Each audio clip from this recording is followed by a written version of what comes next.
Hello welcome to Sali kitchen. ഇന്നത്തെ recipe സിമ്പിളായിട്ട് ചെയ്യാൻ പറ്റുന്ന ഒരു പാനിപ്പൂരി ഷോർട്സ് ആണ്. ചിക്കൻ വെച്ചിട്ടാണ് ഈ ഒരു റെസിപ്പി ചെയ്തെടുക്കുന്നത്. നല്ല ഈസി ആയിട്ട് ചെയ്യാൻ പറ്റുന്ന നല്ല ക്രിസ്പി ആയിട്ട് കടിച്ച നല്ല കറുമുറാന്നിരിക്കുന്ന ഒരു പാനിപ്പൂരിയുടെ റെസിപ്പിയാണിത്. അപ്പോൾ ഇതെങ്ങനെയാണ് ചെയ്തെടുക്കാൻ നോക്കാം. എല്ലാ കടി ഉണ്ടാക്കുന്ന പോലെ തന്നെ ആദ്യം നമുക്ക് മാവ് ഉണ്ടാക്കിയെടുക്കാം. ഒരു ബൗളിൽ 1 കപ്പ് റവയും പിന്നെ 2 ടേബിൾ സ്പൂൺ മൈദയും കൂടി ചേർക്കുന്നുണ്ട്. ആവശ്യത്തിനുള്ള ഉപ്പ് ചേർത്ത് കൊടുക്കുക. പിന്നെ 1 ടേബിൾ സ്പൂണോളം വെജിറ്റബിൾ ഓയിലും കൂടി ചേർത്ത് കൊടുത്തിട്ട് ആവശ്യത്തിനുള്ള വെള്ളം ചേർത്ത് ചൂടുവെള്ളം കേട്ടോ ചേർത്ത് കൊടുക്കേണ്ടത്. എന്നിട്ട് നമുക്ക് നല്ല സോഫ്റ്റ് ആയിട്ടൊരു മയത്തിലൊന്ന് കുഴച്ചെടുക്കണം. വെള്ളം ചേർക്കുന്ന സമയത്ത് ശ്രദ്ധിച്ചിട്ട് ചേർത്ത് കൊടുക്കുക. അഥവാ ഓവറായി പോയില്ലെങ്കിൽ അതിനനുസരിച്ചിട്ട് റവ കൂട്ടി കൊടുത്താൽ മതി. ഈ ഒരു രീതിയിൽ മാവ് റെഡി ആയിട്ടുണ്ട്. ഇത് നമുക്ക് 1 മണിക്കൂർ ഒന്ന് മാറ്റി വെക്കണം. 1 മണിക്കൂർ സമയമില്ല എന്നുണ്ടെങ്കിൽ ഒരു അരമണിക്കൂറെങ്കിലും എന്തായാലും മാറ്റി വെക്കുക. അപ്പോൾ അതൊരു ഭാഗത്തേക്ക് മാറ്റി വെച്ചിട്ടുണ്ട്. ഇനി ഇതിന് വേണ്ടിയിട്ടുള്ള ഫില്ലിങ്ങിനായിട്ട് 1 കപ്പ് ക്യാബേജ് ഗ്രേറ്റ് ചെയ്തത്, ഒരു ചെറിയ തക്കാളി, കുറച്ച് മല്ലിയില, അതുപോലെ തന്നെ ഒരു ചെറിയ ഉള്ളി കട്ട് ചെയ്തെടുത്തിട്ടുണ്ട്. പിന്നെ ഒരു ചെറിയ പീസ് ക്യാപ്സിക്കം ചെറുതായിട്ട് കട്ട് ചെയ്തതും, അതേപോലെ തന്നെ ഒരു ചെറിയ പീസ് ക്യാരറ്റ് ഒന്ന് ഗ്രേറ്റ് ചെയ്തെടുത്തതും കൂടിയാണ് ഈ ഒരു ബൗളിൽ ഒന്നിട്ടിട്ടുള്ളത്. ഇതിലേക്ക് ആവശ്യത്തിനുള്ള ഉപ്പ്, പിന്നെ 1 ടീസ്പൂൺ കുരുമുളക് പൊടി, പിന്നെ അതുപോലെ തന്നെ ഒരു പുളി കിട്ടാൻ വേണ്ടിയിട്ട് അര നാരങ്ങ പിഴിഞ്ഞ് ചേർക്കുന്നുണ്ട്. പിന്നെ ഫ്രൈ ചെയ്ത ചിക്കനും കൂടി ചേർക്കുന്നുണ്ട്. ചിക്കനിൽ ഞാൻ കുറച്ച് കളറും കൂടി ചേർത്തിട്ടുണ്ടായിരുന്നു കേട്ടോ.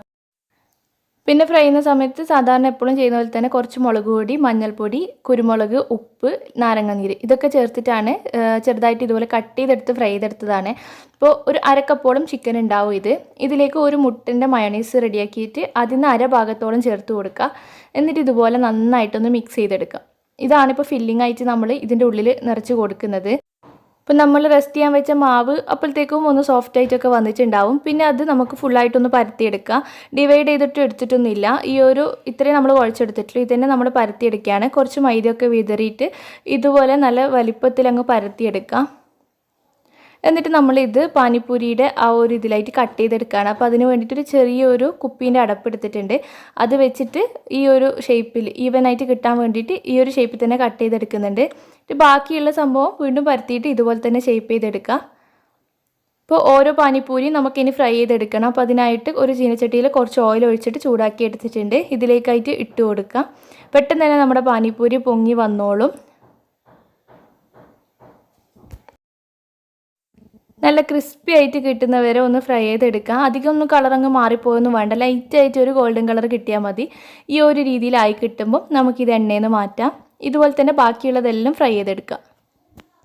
പിന്നെ ലാസ്റ്റ് ചെയ്യുന്നത് പോലെ ഇതിൻ്റെ ഉള്ളിൽ ഫില്ലിങ് വെച്ച് കൊടുക്കുകയാണ് ചെയ്യേണ്ടത്. അപ്പോൾ അതിനായിട്ട് ഒരു പാനിപ്പൂരി എടുക്കുക. ഇതിൻ്റെ മുകളിൽ ചെറുതായിട്ടൊന്ന് പ്രസ് ചെയ്ത് കൊടുക്കുമ്പോൾ ഇതുപോലെ പൊട്ടി ഇങ്ങനെ ഒന്ന് മുറിഞ്ഞ് വന്നോളും. അപ്പോൾ ഒരു ഗ്യാപ്പ് നമുക്ക് കിട്ടും.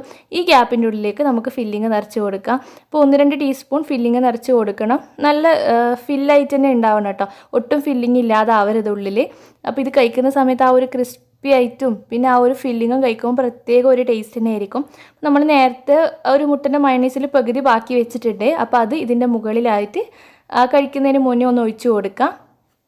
ഒരു സോസ് പോലെയൊക്കെ വേണമെന്നുണ്ടെങ്കിൽ ഇതിൻ്റെ കൂടെ തന്നെ കെച്ചപ്പും കൂടി മിക്സ് ചെയ്തിട്ട് ലാസ്റ്റ് സമയത്ത് ഒഴിച്ചു കൊടുത്താൽ മതി. അപ്പോൾ ഇത്രയേ ഉള്ളൂ. എന്തായാലും ട്രൈ ചെയ്യുക. ഫീഡ്ബാക്ക് കമൻറ്റ് ബോക്സിൽ അറിയിക്കുക. വീഡിയോ ഇഷ്ടപ്പെടുകയാണെങ്കിൽ ലൈക്ക് ചെയ്യാനും ഷെയർ ചെയ്യാനും മറക്കല്ലേ.